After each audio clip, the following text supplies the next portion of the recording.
Hello!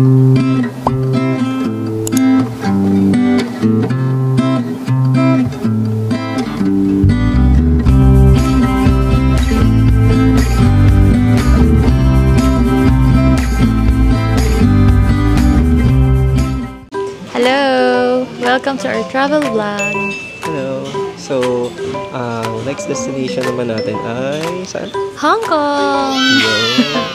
Ayun, special tong trip na to kasi for this trip, kasama namin sila, mama and papa. Ayun, kita namin. Ayun. Hello kayo. Ay ma, pa. Hello, mga majojonda kasama nila. Nagtsagaan nila kami isama. Nasa mahaba ang buhok ay hindi pala. Excited na po ba kayo? Overexcited, you know naman.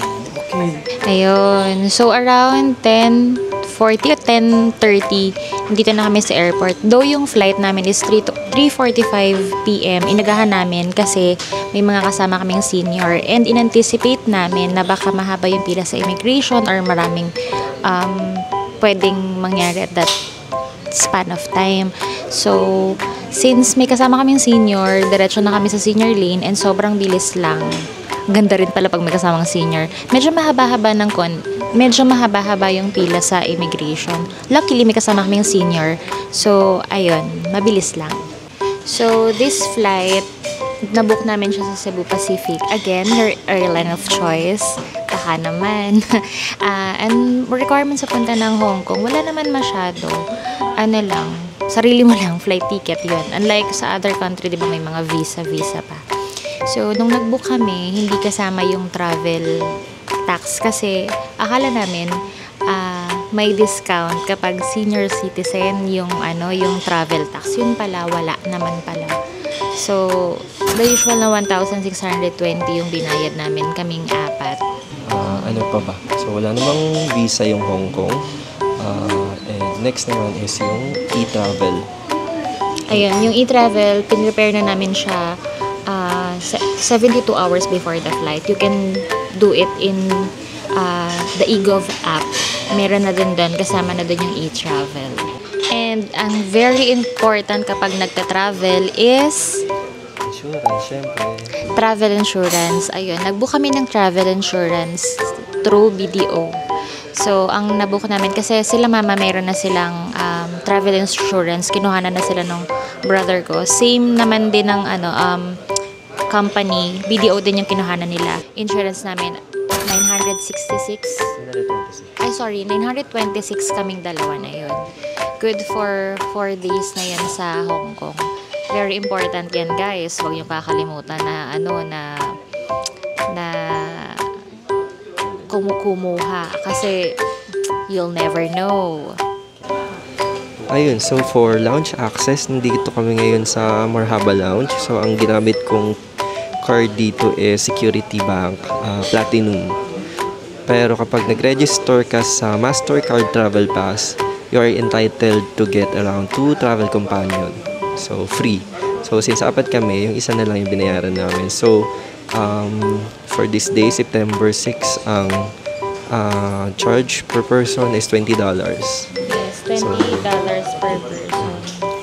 Okay. So, ayan. Matagal pa kasi kami maghihintay. So, inavail na namin mag-lounge para at least makapahinga yung mga senior na kasama namin and makakain kami ng libre. Siyempre. Ayun. Hello! Andito na kami sa boarding gate as of 2:40 p.m. Hintayin na lang namin dito yung mismong boarding time namin na 3 o'clock. And as for the internet, nag-book kami noon ng packet wifi sa Klook. Using my code, Aling Klook, ipopost ko na lang dito later yung details kung magkano yung nabook namin. Ayun lang. So, kita-kits later. Update na lang namin kayo when kapag bumaba na kami sa Hong Kong. Bye!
guys, touchdown Hong Kong na kami. Dito na kami sa transfer terminal. So nakarating kami around 6:15. Ayun, so punta ngayon kami sa immigration tapos Kukuhanin namin yung luggage. Ayan.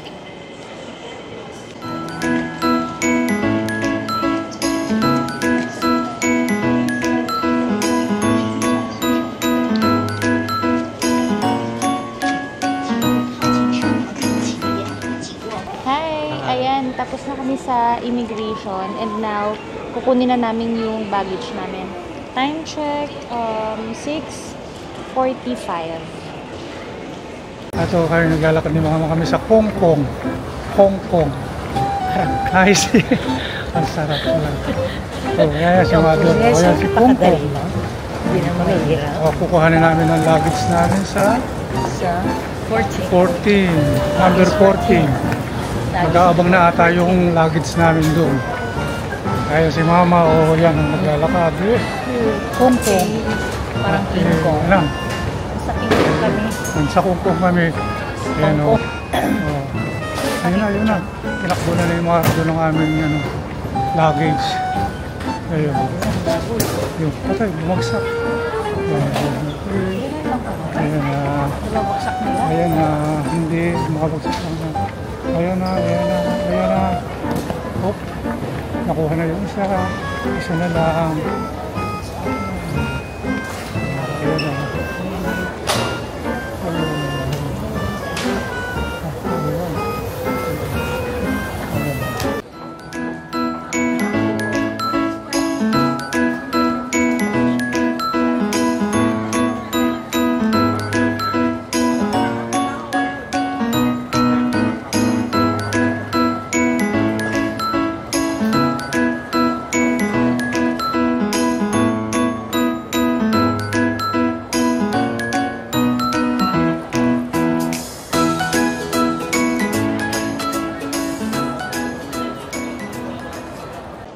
Hi guys, ayan, so time check 8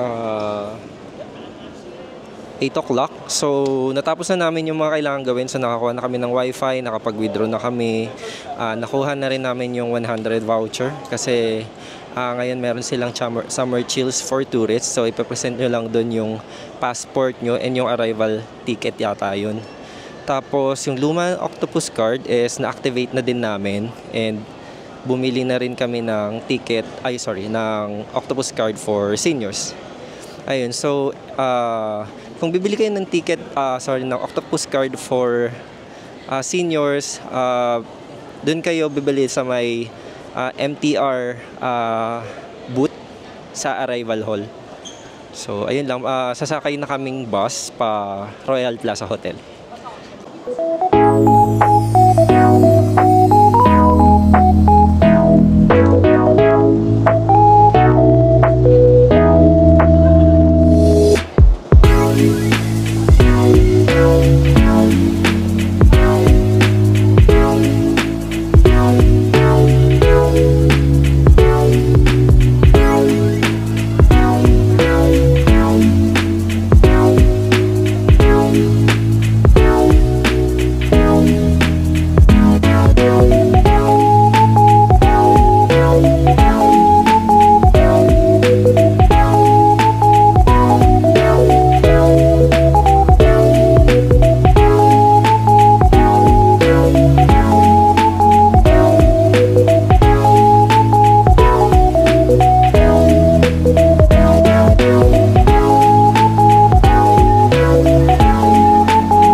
Ayan, nakasakay na kami sa bus. So from airport, Ang hotel namin is Royal Plaza Hotel. So, nag-bus kami. Ang sinakyan namin is E21. Tapos, bababa kami sa... Teka, di ko natanda. Mongkok Police Station. Tapos, maglalakad kami. So, ang travel time namin is 1 hour and 8 minutes.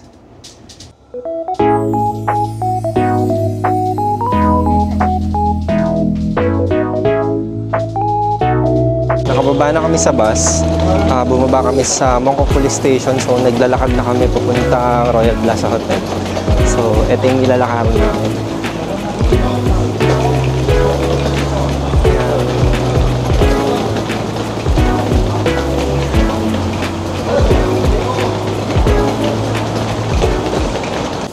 Hi guys! Andito na kami sa may Prince Edward Street na papunta na kami sa hotel namin. And may nadaanan kami na restaurant. Ang name is Garden Mart. So, naisip namin before mag-check-in para dire-diretso. Thank you. Yes, yes. Pay. Okay. Pay daw. Wait lang guys, pay daw muna.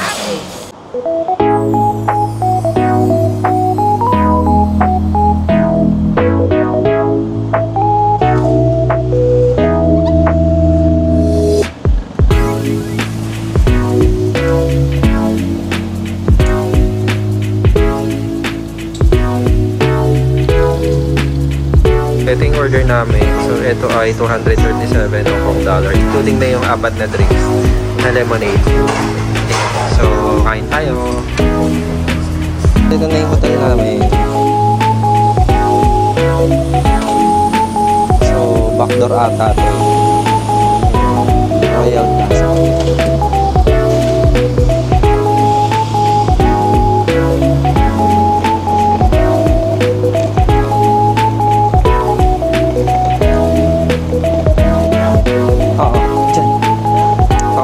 Akyat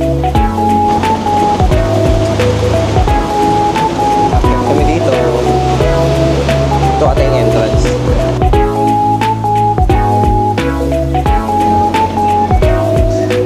Ayun, so pag-akyat namin ng escalator, kakanan kami. Ito yung entrance.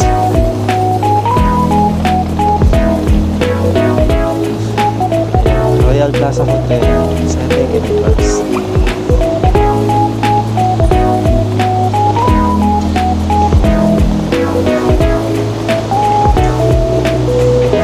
Ay, ang ganda.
Hi, dito na kami sa Royal Plaza Hotel. Bigyan ko kayo ng quick room tour. Although, feeling ko marami na namang nag-vlog nito, pero pakita ko na lang din sa inyo. So, pagpasok galing sa labas, sa right side, dito na yung CR. Bathroom. Bathroom kasama na ito yung sink, bathtub, at charan.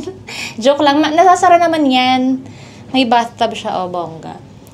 Kompleto na naman sa mga toiletries. Tapos, sa left side, merong full body mirror. And, meron ditong cabinet. may mga hangers, plansyahan, extra pillow if you want to use extra pillow, andyan. Tapos ito, lagayan ng mga maleta. And merong 2 queen size bed. Ayan, tanong nyo yung mga thunders, oh. Pagoda na yan. Kaway naman kayo dyan. Si Papa. 2 queen size bed. Tapos meron siyang desk. Pwede ka ditong kung anong gusto mong gawin. Bahala ka na. Tapos ito, my city view. Perfect. Ito yung parang pinaka-favorite kong lugar dito sa kwarto. Kaso hindi kita eh. Feeling ko reflection lang namin yung nakikita, no? Bukas, bigyan namin kayo ng view. Sana may view. Sana walang bagyo. Yun lang. Ayan, may idadagdag pala ako dito sa room tour natin. Di ba ito yung window. Nasasara pala siya. Blackout curtain. Oh, meron siyang paganyan. Tapos, di ba dun sa desk na pinakita ko kanina, meron pala dito sa ilalim na na magic, charot. Merong refrigerator, mini fridge. Tapos dito nakalagay yung free, complimentary tea and coffee. Ayan, nandiyan dyan. Pati sa ilalim. Ayun. Yun lang. Tapos dito, di ba kanina, yan, nakikita niyo magic. Dito, nasasaran pala siya. Pasok mo. Tignan mo. Pasok mo. Papa. Pasok mo sa kung. Pasok mo.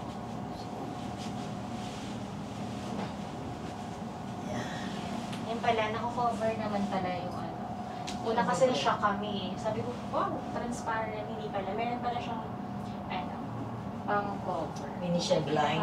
Blinds pala siya. Ang cute naman. May pa-welcome sila. We hope you will enjoy your stay with us. Of course, ang ganda kaya ng room ninyo. Winner, personalize. Ganda. Hi, parents. Hello. Good evening po. Kami po nasa Royal Hotel sa Hong Kong. Okay guys, time check 12:16 na.